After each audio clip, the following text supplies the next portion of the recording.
From any point in the world, the direction facing the Kaaba is called Qibla, and Muslims are expected to face Kaaba while performing Salah. For most of the people who don't know the wisdom behind the holy Kaaba, it seems like Muslims are worshipping this cubic black house.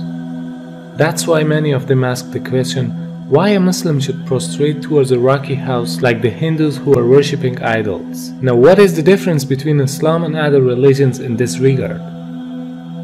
In Islam, there's a rule that if someone does not know the direction of Qibla or he has no possibilities to verify it, then he can pray to any direction he thinks is correct. Because Allah subhanahu wa ta'ala says, وَلِلَّهِ الْمَشْرِقُ وَالْمَغْرِبُ.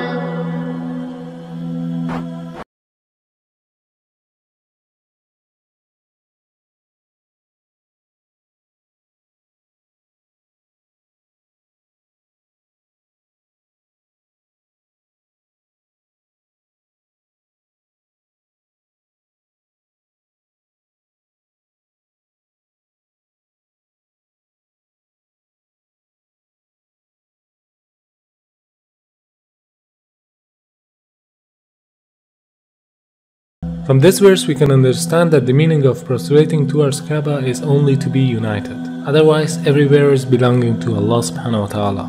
No Muslim ever worships the Kaaba when you offer Salah. Kaaba is the Qibla, it is the direction. We Muslims, we believe in unity. Now when we offer Salah, suppose you want to offer Salah here.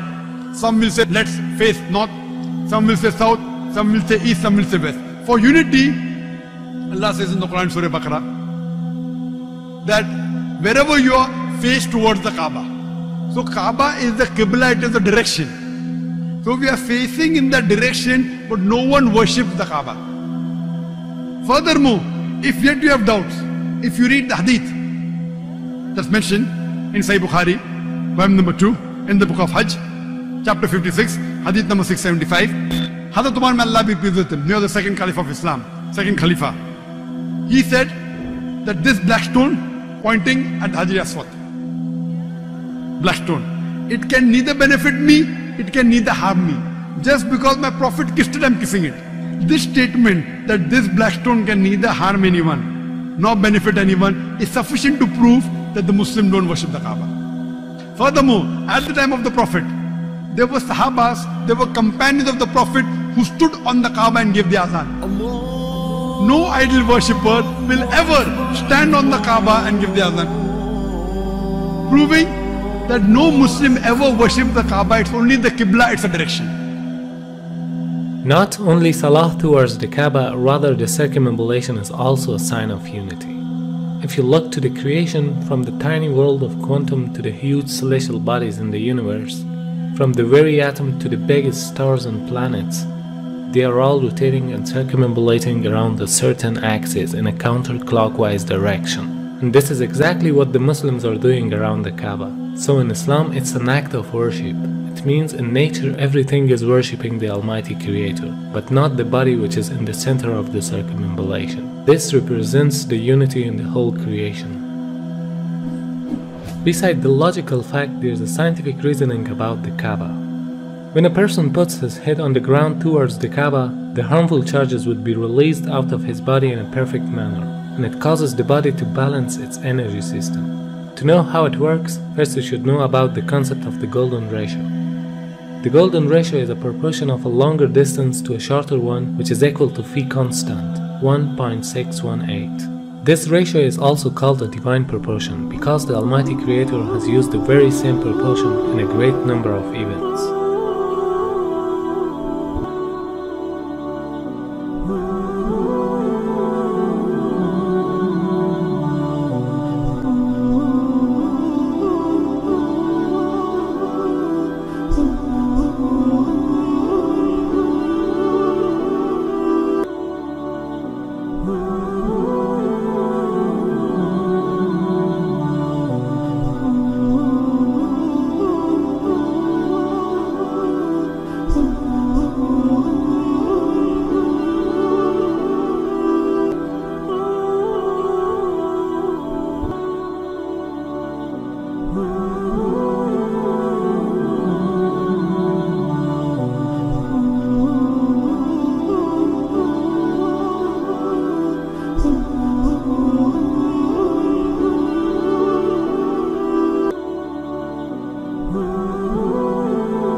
the golden mean in itself is an evidence of creation. If we apply this ratio on Earth, we'll find out that the golden point of the globe is the city of Mecca, whereas the golden point of Mecca is holy Kaaba. So because it's the golden point of the globe, it is the strongest energetic field on Earth.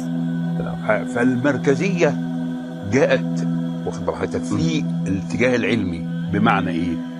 ان هم لما طلعوا في الفضاء وصوروا فلقوا الارض كرة معلقة ومظلمة، ولذلك حتى الراجل قال ايه؟ اجدها كرة مظلمة معلقة، من الذي علقها؟ هو يريد هو أرمسترونج. وكان كأنه يريد أن يقول بلسان الحال لا بلسان المقال الله الذي علقها. ووجدوا فيها شعاع يخرج من الأرض. كتبوه في الشبكة العنكبوتية في الإنترنت وخلوه على مدى 21 يوم ثم أخفوه. أخفوه لماذا؟ يعني الأمور تتبع يعني مقاصدها يعني إخفاؤه دعنا نقول إنه له دلالة مثلا، له دلالة كبيرة جدا. لسبب لأن هذا البيت العتيق، يعني هم لما جم ولقوا فيها شعاع، لما لقوا هذا الشعاع ابتدوا يركزوا الصورة فوجدوا إنه خارج من مكة، وبالتركيز وجدوا إنه خارج من الكعبة.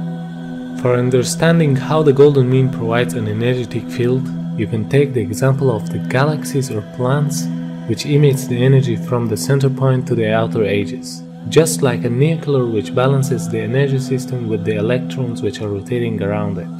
It means they are taking the negative energies and giving the positive energies for a balancing purpose. وبالتالي عندما تطوف أنت تشحن. معلش سبحان الله. أيوة هذه حقيقة. Now the investigations show that every day our body collects electromagnetic charges from its surrounding which are harmful for us. And these charges concentrate to the forehead, meaning the frontal lobe of the brain, which causes depression, headache, laziness, mental pressure, and even more dangerous problems. This forehead part of the brain is known as the frontal chakra, throughout which the body takes positive and negative energy. It is observed that these harmful charges can be released by putting our head down on the ground.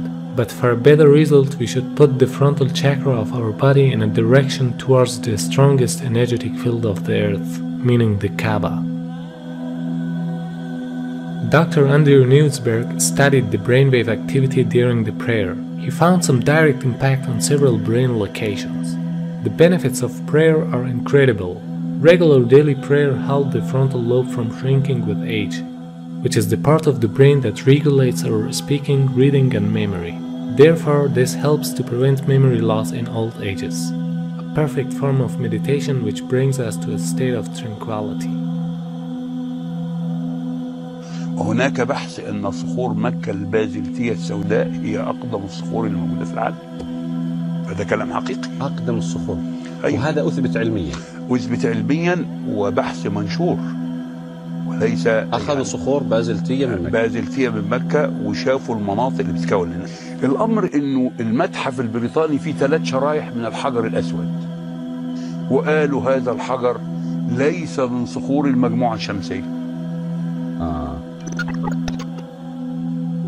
The latitude of the coordinates of Kaaba is 21 degrees and 25 minutes. The first verse that describes Kaaba is the verse 225. Could this mathematic harmony be a simple coincidence? The possibility of numbers depicted in the Quran with order number 114 rising until verse 286, which describe the Kaaba for the first time, has a chance of 1 in 100,000 for them to appear next to each other.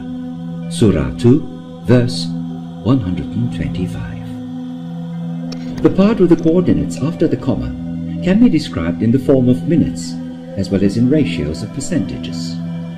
In order to handle the upcoming objections, when we look at the coordinates of Kaaba by changing them to percentage ratios, we come across the following verse. Surah 2, verse 142. Hence, no matter how we look at it, there is a sign in the verses that point to Kaaba and this could only be possible with the wisdom of God. Although there are scientific facts behind every command of Allah subhanahu wa ta'ala, but the Muslims should obey them without any reasoning. Because there is always a wisdom behind any order of the Creator that people cannot easily unlock the secret. But for us it is important to seek the satisfaction of our